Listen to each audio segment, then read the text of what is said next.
আসসালামু আলাইকুম। নাহার্স কিচেনে সবাইকে স্বাগতম। এখানে দেখতে পাচ্ছেন কয়েকটা তাজা তাজা বোয়াল মাছ। আমার আম্মুর বোয়াল মাছ খুবই পছন্দ, তো কয়েকদিন ধরে খেতে চাচ্ছিল কিন্তু সুযোগ হচ্ছিল না নিয়ে আসার। তো ফাইনালি আজকে আম্মু নিয়ে আসলো। দেখেন কি ফ্রেশ মাছগুলা, মাশাআল্লাহ অনেক বড় বড়। ভিডিওতে কতটুকু বোঝা যাচ্ছে জানি না, তবে মাছগুলা বেশ বড় বড় সাইজের ছিল। তো এখন আম্মু মাছগুলাকে কেটে নিবে।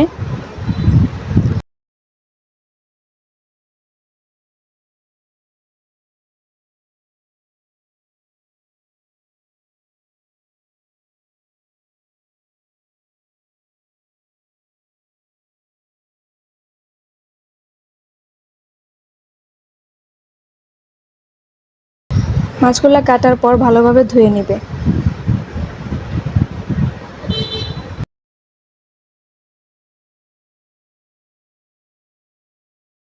তো ধোয়া শেষ। এখন আম্মু কয়েকটা পিস নিয়ে নিল রান্নার জন্য, আর বাকিগুলো ফ্রিজে রেখে দিবে। মাছটা রান্না করার জন্য আম্মু এখানে নিয়েছে বেশ কয়েকটা পেঁয়াজ কুচি করে নিয়েছে টমেটো ছোট ছোট করে কেটে নিয়েছে। এরপর লাগবে রসুন, আদা, কাঠবাদাম, সাদা এবং কালো সরিষা, আর হচ্ছে কাঁচামরিচ।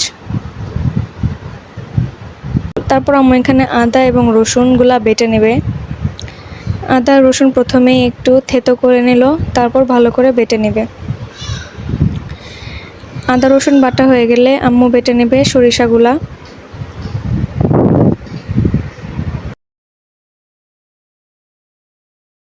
এরপর কাঠবাদামগুলাও বেটে নেবে। এই তো বাটাবাটির কাজ শেষ। এখন আম্মু মশলাটা রেডি করে নেবে, কষানোর জন্য যে মশলাটা দিবে সেটা। এখানে আম্মু রসুন আর আদা বাটার সাথে দিল 1 চামচ হলুদ, 1 চামচ ধনে গুঁড়া, 2 চামচ মরিচ, 2 চামচ মরিচের গুঁড়া, আর 1 চামচ লবণ। তো এগুলো পানি দিয়ে মিক্স করে নেবে ভালো করে। এই তো এখন আমরা চলে যাব মেন প্রসেসে। রান্না করার জন্য কড়াই বসালো, এরপর দিয়ে দিল তেল। তেলটা গরম হয়ে গেলে পেঁয়াজগুলোও দিয়ে দিবে।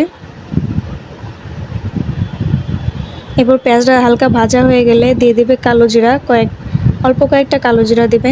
কালো জিরা স্বাস্থ্যের জন্য খুব ভালো, খুব উপকারী, সেজন্য আমরা সব রান্নাতেই কালো জিরা ব্যবহার করি, আপনারাও করতে পারেন। এরপর আম্মু দিয়ে দিবে টমেটোগুলা যখন হালকা হালকা সেদ্ধ হয়ে যাবে তখন আম্মু দিয়ে দিবে মিক্স করে রাখা মশলা যেহেতু আমরা পানি দিয়ে আগে থেকে মিক্স করে রেখেছি, সেজন্য এখানে আর এক্সট্রা কোনো পানি দেওয়ার দরকার নেই।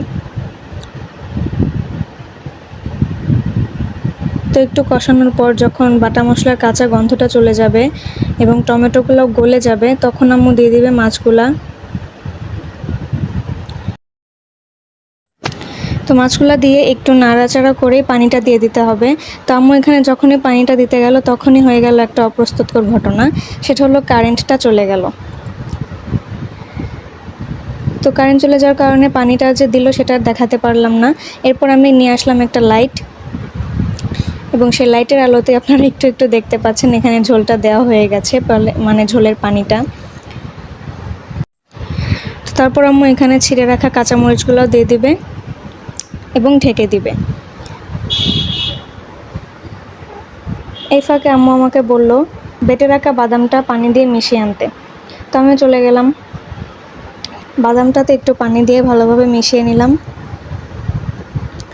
এরপর কিছুক্ষণ পর ঢাকনা উঠিয়ে আমরা দিয়ে দিব রেডি করে রাখা বাদামের মিশ্রণটা।